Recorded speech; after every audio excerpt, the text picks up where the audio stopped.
Perkenalkan, nama saya Ralf Stefan Peter Smokosolang. Saat ini saya seorang mahasiswa di Fakultas Hukum Universitas Pembangunan Indonesia Manado. Dan saat ini saya akan menjelaskan tentang pentingnya bahasa Indonesia dalam hukum, serta sejarah perkembangan bahasa Indonesia dan ragam bahasa Indonesia. Bahasa Indonesia merupakan bahasa nasional yang digunakan masyarakat Indonesia sebagai alat untuk berkomunikasi dan menyampaikan sebuah pemikiran atau pendapat. Penggunaan bahasa Indonesia dengan baik dan benar sangat penting, salah satunya di bidang hukum. Bahasa hukum adalah bahasa aturan dan peraturan yang bertujuan untuk mewujudkan ketertiban dan keadilan, untuk mempertahankan kepentingan umum dan kepentingan pribadi di dalam masyarakat.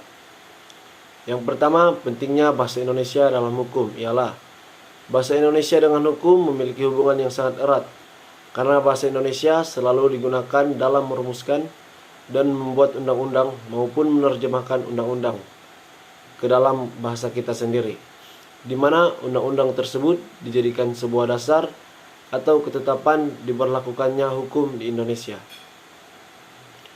Bahasa hukum juga mempunyai sebuah kelemahan, di mana dalam pembuatan dan penerjemahannya banyak mengandung istilah dari bahasa hukum Belanda yang dibuat oleh para sarjana hukum yang lebih menguasai tata bahasa hukum Belanda daripada tata bahasa Indonesia. Sebagai contoh, penerjemahan mengenai kata kawin lari. Banyak masyarakat awam yang tidak mengerti maksud dari kawin lari. Padahal penerjemahan kata kawin lari tersebut ialah sebuah yang dilakukan dengan melarikan seorang wanita tanpa izin yang mempunyai tujuan untuk hidup bersama. Banyak pula manfaat atau kegunaan dari adanya bahasa Indonesia hukum, yaitu yang pertama, adanya sifat khusus yang ditimbulkan. Sifat khusus ini dapat membantu memudahkan pembedaan dari hukum itu sendiri dengan bidang yang lain. Yang kedua, sebagai pedoman atau dasar bagi profesional hukum. Pedoman ini harus dianut dan dimiliki oleh beberapa profesi, seperti konsultan hukum, peneliti hukum, polisi, dan sebagainya, guna menerapkan setiap pasal maupun perumusan untuk dipakai di berbagai lapangan hukum. Yang ketiga, memperkaya kosakata dalam bahasa Indonesia. Bahasa hukum ini sangat membantu dalam memperkaya kosakata yang ada, di mana semakin banyak istilah asing yang diserap dapat meningkatkan kuantitas dan kualitas kosakata bahasa Indonesia itu sendiri. Dengan adanya manfaat dan kegunaan bahasa hukum itu sendiri, menjadikan diri kita untuk selalu menggunakan bahasa Indonesia yang baik dan benar. Tak hanya bahasa hukum yang digunakan, tetapi juga menjadi sebuah bagian dari bahasa Indonesia. Kita sebagai warga Indonesia harus terus melestarikan bahasa Indonesia dan juga bahasa hukum, khususnya orang-orang yang ingin memfokuskan dirinya pada bidang hukum. Materi yang kedua tentang sejarah perkembangan bahasa Indonesia. Bahasa Indonesia pada mulanya digunakan oleh penduduk di wilayah Semenanjung Selat Malaka, meliputi Pulau Sumatera, Kalimantan, Kepulauan Babel, Kepulauan Riau, Singapura, dan Malaysia, khususnya oleh masyarakat dengan sebutan etnis Melayu. Mereka menyebut sebagai bahasa Melayu. Dalam perkembangan selanjutnya, bahasa Melayu selanjutnya terpilih menjadi cikal bakal bahasa Indonesia, baik lisan maupun tulisan, berkembang mulai pada saat terbentuknya, yaitu pada 28 Oktober 1928, bersamaan dengan momen Sumpah Pemuda. Setelah terbentuk, bahasa Indonesia terus berkembang seiring berlakunya ejaan Van Ophuijsen, Soewandi, Melindo, bahkan hingga ke ejaan yang disempurnakan. Ini adalah beberapa contoh sederhana bagaimana bahasa Indonesia dengan pesat mengalami perkembangan. Bahasa Indonesia yang telah dikenal oleh khalayak umum merupakan bahasa Melayu yang menjadi lingua franca atau bahasa perhubungan di Nusantara kala itu. Bahasa Melayu telah ada dan digunakan terlebih dahulu. Keberadaan bahasa Melayu pun dapat ditilik dalam saat persiapan Kongres Pemuda tahun 1926. para pemuda masih mempermasalahkan tentang sebutan Bahasa Persatuan Indonesia. Kemudian M. Tabrani mengusulkan bahasa Melayu diganti dengan istilah Bahasa Indonesia, dan hal ini pun disetujui bersama pada 2 Mei 1926. Yang kedua, ketika bangsa Eropa pertama kali datang ke Indonesia, bahasa Melayu sudah mempunyai kedudukan yang luar biasa di tengah-tengah bahasa-bahasa daerah di Nusantara ini. Pigafetta yang mengikuti perjalanan Magelhaen mengelilingi dunia ketika kapalnya berlabuh di Tidore pada tahun 1521 menuliskan kata-kata Melayu. Itu merupakan bukti yang jelas bahwa bahasa Melayu yang asal dari bagian barat Indonesia pada zaman itu pun sudah menyebar sampai ke bagian Indonesia yang berada jauh di sebelah timur. Demikian juga menurut Jan Huygens van Lieshoofsten, pelaut Belanda yang 60 tahun berlayar ke Indonesia, mengatakan bahwa bahasa Melayu bukan saja sangat harum namanya, tetapi juga dianggap bahasa yang terhormat di antara bahasa-bahasa negeri timur. Hal tersebut dapat dibandingkan dengan orang yang tidak dapat atau tidak tahu bahasa Indonesia, seperti orang yang tidak tahu dan tidak dapat berbahasa Prancis di negeri Belanda pada zaman itu. Berarti hal tersebut menunjukkan bahwa bahasa Indonesia sudah demikian terkenal dan terhormat pada masa itu. Bahasa Melayu merupakan cikal bakal bahasa Indonesia telah berkembang dengan sangat pesat di Indonesia, bahkan sebelum bahasa Indonesia pertama kali resmi diumumkan pada Sumpah Pemuda. Bahasa Indonesia sejak dahulu telah membentuk bangsa dan mempersatukan keberagaman yang ada di Indonesia yang memiliki tingkat kemajemukan yang sangat tinggi. Bahasa pada dasarnya adalah media untuk berkomunikasi, ternyata memiliki eksistensi yang lebih lagi. Bahasa mencakup hampir seluruh lapisan masyarakat, bahkan kebudayaan itu sendiri. Banyak sumber yang mengupas fungsi bahasa Indonesia. Salah satunya Arifin. Kedudukan bahasa Indonesia memiliki fungsi berikut. Yang pertama, lambang kebanggaan bangsa. Bahasa Indonesia mencerminkan setiap nilai-nilai yang dimiliki oleh bangsa Indonesia. Yang kedua, lambang identitas nasional. Bahasa Indonesia merupakan identitas ataupun jati diri dari orang-orang ataupun penduduk Indonesia. Yang ketiga, alat perhubungan antar warga, antar daerah, dan antar budaya. Bahasa Indonesia menghindarkan segala aktivitas yang dapat menimbulkan kesalahpahaman di tengah masyarakat yang majemuk. Yang keempat, alat pemersatu suku, budaya, dan bahasanya.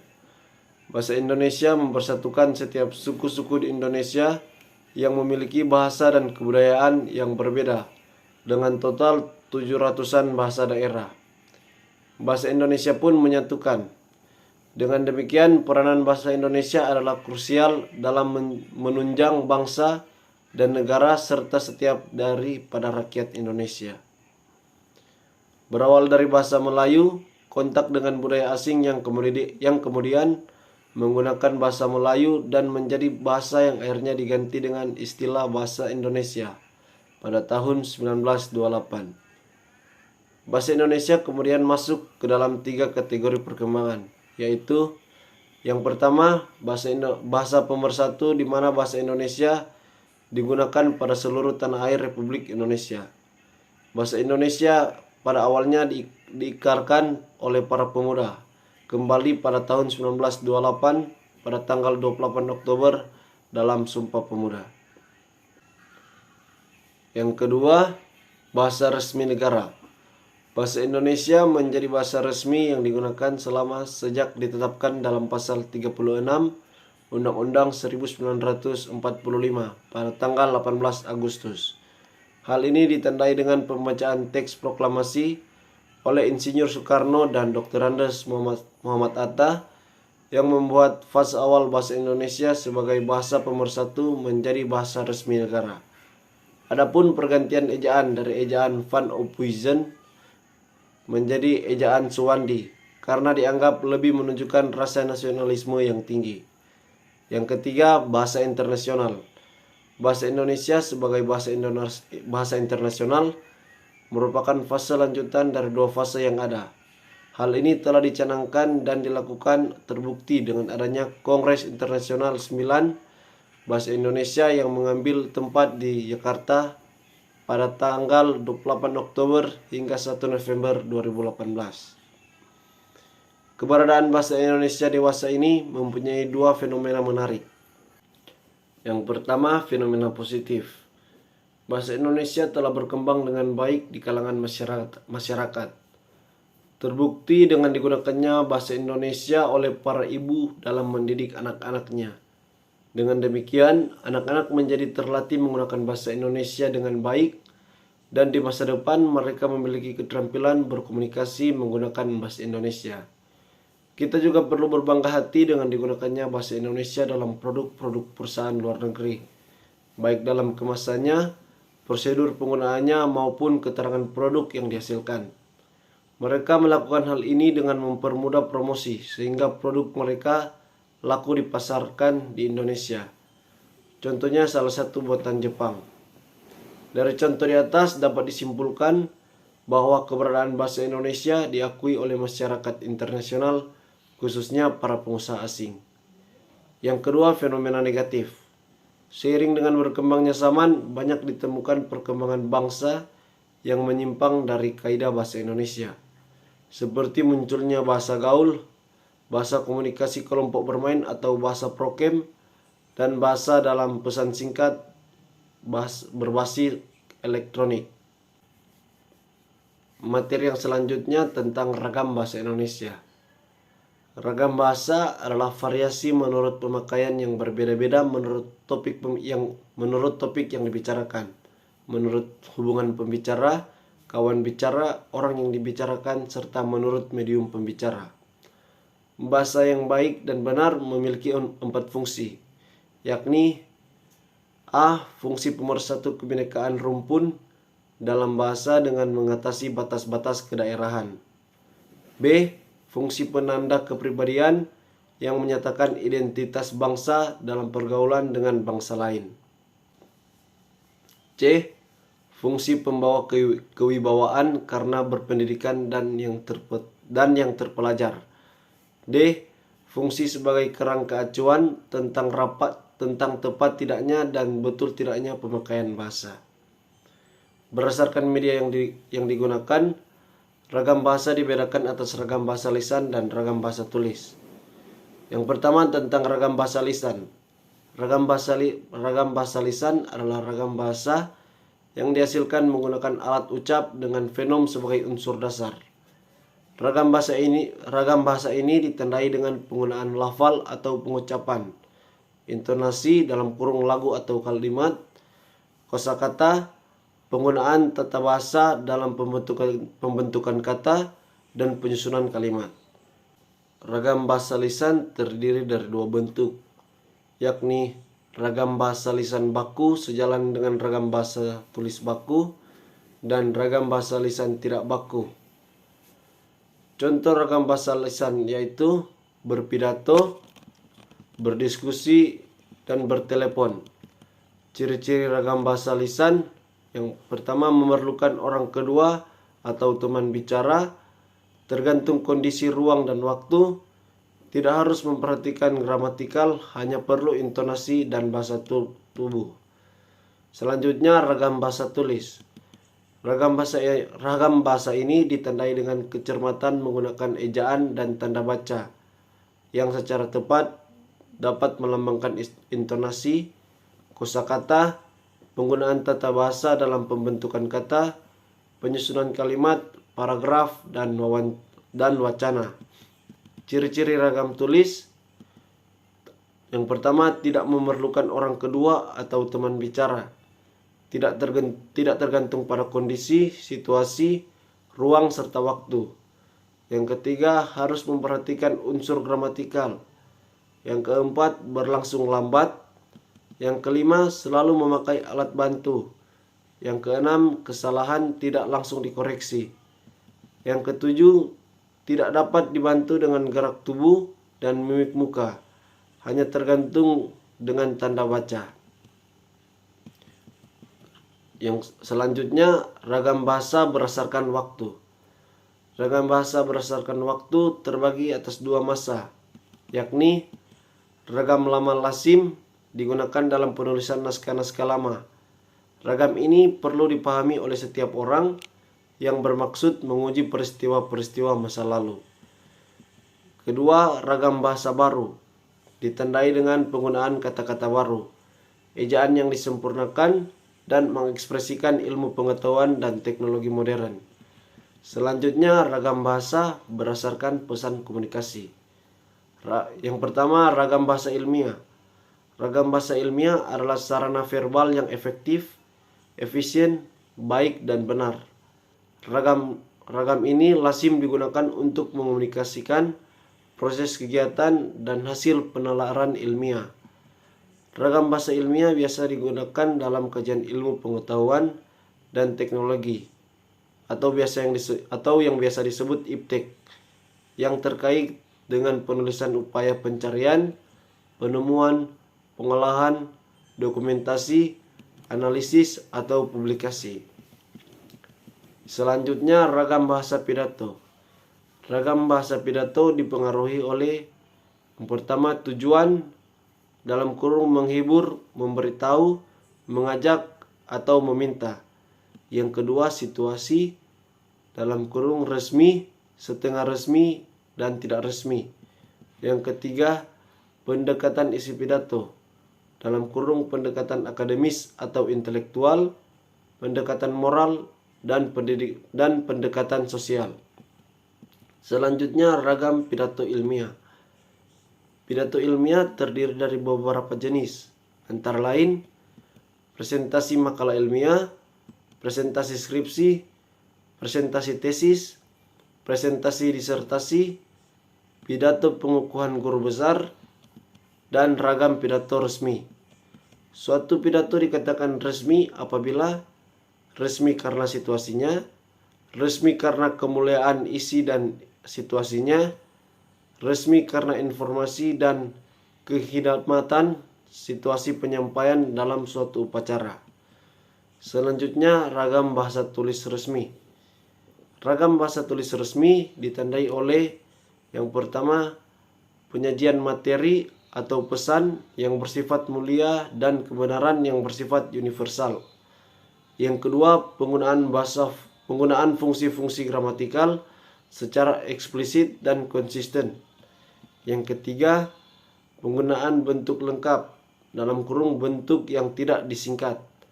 Yang keempat, penggunaan imbuhan secara eksplisit dan konsisten. Yang kelima, penggunaan kata ganti resmi dan menghindari penggunaan kata ganti tidak resmi. Yang keenam, penggunaan pola frase yang baku. Yang ketujuh, penggunaan ejaan yang baku pada bahasa tulis dan lafal yang baku pada bahasa lisan. Yang ke-8, tidak menggunakan unsur tidak baku. Selanjutnya, ragam bahasa sastra. Ragam ini mengutamakan unsur-unsur keindahan seni. Penulis cenderung menekankan gaya mengungkapkan simbolik dengan memadukan unsur intrinsik dan ekstrinsik. Misalnya dalam roman, novel, cerita pendek, dan lain-lain. Selanjutnya, ragam bahasa berita. Ragam berita lazim digunakan dalam pemberitaan, misalnya pada media elektronik, media cetak, dan jurnal. Selanjutnya, laras bahasa yang dapat digunakan sesuai situasi. Sesuai sederajat keformalannya, susunan ragam 5 laras bahasa yang dapat digunakan sesuai situasi adalah sebagai berikut. Yang pertama, ragam beku digunakan pada situasi hikmat dan sangat sedikit memungkinkan keleluasaan seperti pada kitab suci, putusan pengadilan, dan upacara pernikahan. Yang kedua, ragam resmi digunakan dalam komunikasi resmi seperti pada pidato, rapat resmi, dan jurnal ilmiah. Yang ketiga, ragam konsultatif digunakan dalam pembicaraan yang terpusat pada transaksi atau pertukaran informasi seperti pada percakapan di sekolah dan di pasar. Yang keempat, ragam santai. Digunakan dalam suasana tidak resmi dan dapat digunakan oleh orang yang belum tentu saling kenal dengan akrab. Yang ketiga, ragam akrab. Digunakan di antara orang yang memiliki hubungan yang sangat akrab dan intim. Keanekaragaman penggunaan bahasa Indonesia itulah yang dinamakan ragam bahasa. Ragam bahasa adalah variasi bahasa menurut pemakaian yang berbeda-beda, menurut topik yang dibicarakan, menurut hubungan pembicara, kawan bicara, orang yang dibicarakan, serta menurut medium pembicara. Berbahasa yang baik dan benar adalah menggunakan bahasa Indonesia yang memenuhi norma baik dan benarnya bahasa Indonesia. Saran dari materi saya ialah sebagai warga negara Indonesia, sudah seharusnya kita semua mempelajari ragam bahasa yang kita miliki. Kemudian mempelajari dan mengambil hal-hal yang baik dan dapat kita amalkan dan kita pakai untuk berinteraksi dalam kehidupan sehari-hari. Demikian materi saya ucapkan terima kasih.